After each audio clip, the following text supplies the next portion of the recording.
El próximo 1 de enero se cumplen 50 años desde que triunfara la denominada Revolución Cubana, que derrocó de la isla al dictador Batista y encumbró en el poder desde entonces y hasta ahora a uno de los personajes históricos más polémicos de nuestro tiempo, el también dictador Fidel Castro.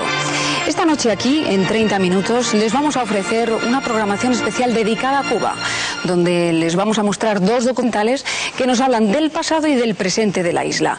En primer lugar, queremos que recorran con nosotros cómo han sido estos 50 años en esa isla, desde que un denominado ejército rebelde, comandado por Fidel Castro, se hiciera con el poder en la Nochevieja del 58, pasando por la instauración de una de las dictaduras comunistas más longevas e inmovilistas del planeta. Una dictadura en la que la persecución y erradicación de la disidencia, la falta de derechos humanos y el empobrecimiento absoluto de uno de los países más potencialmente prósperos de América Latina han convivido con un culto ciego a la personalidad del líder, Castro, que vive sus últimos días como si el mundo y la historia no hubieran cambiado durante estos últimos 50 años.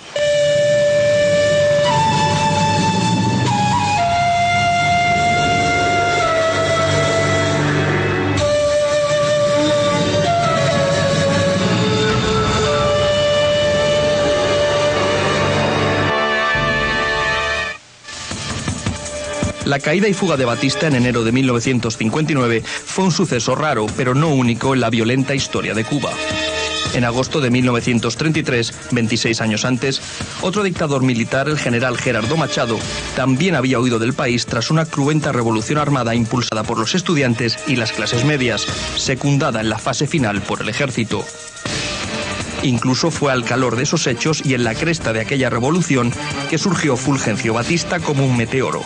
De joven y humilde sargento taquígrafo, pobre y mestizo, había pasado primero a coronel y luego a general y hombre fuerte de la República, presentándose como un líder de izquierda, muy cercano en su momento a los comunistas, aunque capaz de entenderse muy bien con los norteamericanos y de reorganizar el desorden institucional que existía en el país. Operación que duró aproximadamente 7 años. Desde 1933 hasta 1940.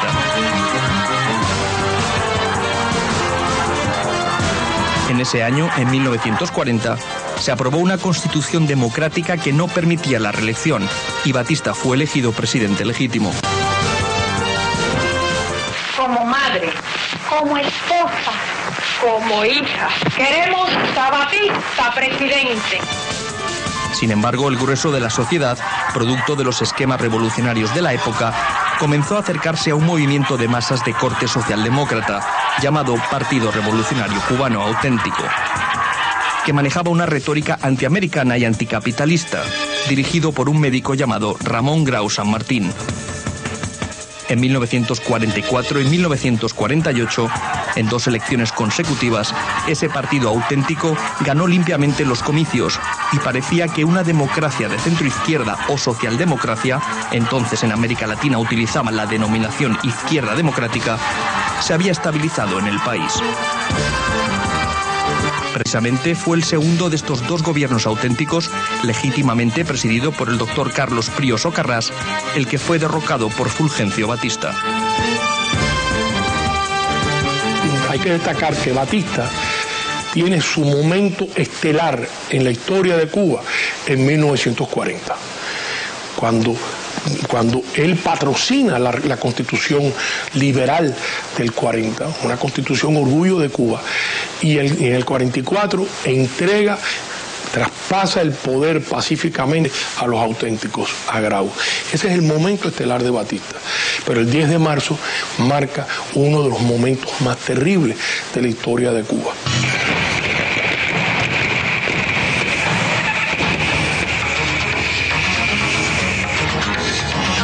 En efecto, En 1952, poco antes de las elecciones pautadas para ese año, donde según las encuestas de la época hubiera ganado el Partido Ortodoxo, un desprendimiento de los auténticos, Batista, que era un candidato prácticamente sin ningún apoyo popular, dio un golpe militar, el segundo de su vida, e interrumpió el curso democrático del país, abriendo con ello la puerta a la aventura revolucionaria. Otro atentado dinamitero tiene lugar en el túnel que une las dos riberas. Poco después comenzó la insurrección para desalojarlo del poder, más o menos como había ocurrido contra Machado un cuarto de siglo antes. Atentados terroristas, ataques a cuarteles, asesinatos de militares, conspiraciones políticas y una severa crítica al gobierno en los medios de comunicación.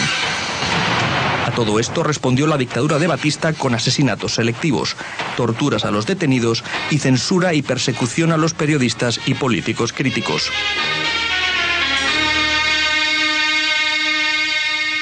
Fidel Castro llega a una sociedad que está buscando a alguien como Fidel Castro.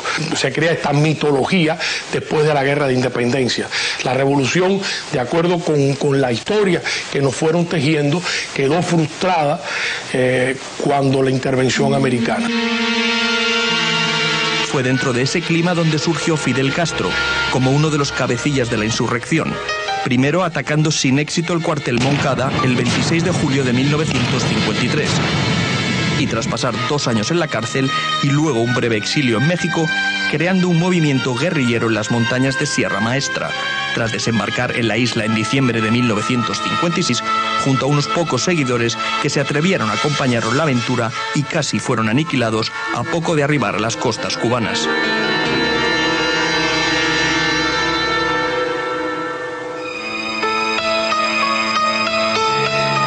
¿Quién era Fidel Castro? Era un abogado joven, violento y carismático, acusado a finales de los años 40 de crímenes políticos e intentos de asesinato en la etapa democrática de Cuba, aunque nunca lo condenaron en los tribunales. Se sabía que era confusamente radical y audaz. ¡Pueblo de Cuba! En estos momentos acaba de ser ajusticiado revolucionariamente el dictador Fulgencio Batista. En su propia madriguera del Palacio Presidencial, el pueblo de Cuba ha ido a ajustarles cuentas. Y somos nosotros, el directorio revolucionario, los que en nombre de la Revolución Cubana hemos dado el tiro de gracia a este régimen de oprobio.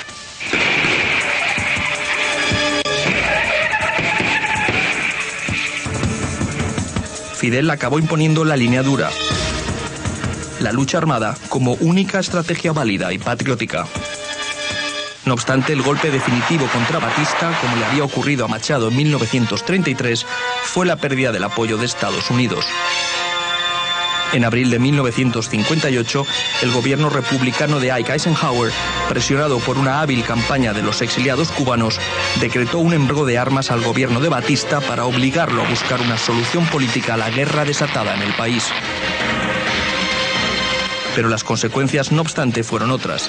En lugar de precipitar una salida pacífica al conflicto, Washington provocó o aceleró el triunfo de los insurrectos. Los jefes de las Fuerzas Armadas interpretaron correctamente que Batista había perdido el favor de los americanos y dieron por sentado que era un régimen condenado a muerte. Así que surgieron conspiraciones y comenzaron a establecer relaciones secretas con Fidel Castro. Batista lo supo y, convencido de que estaba rodeado de traidores, decidió escapar de Cuba exactamente como había hecho el general Machado en 1933, y por más o menos las mismas razones.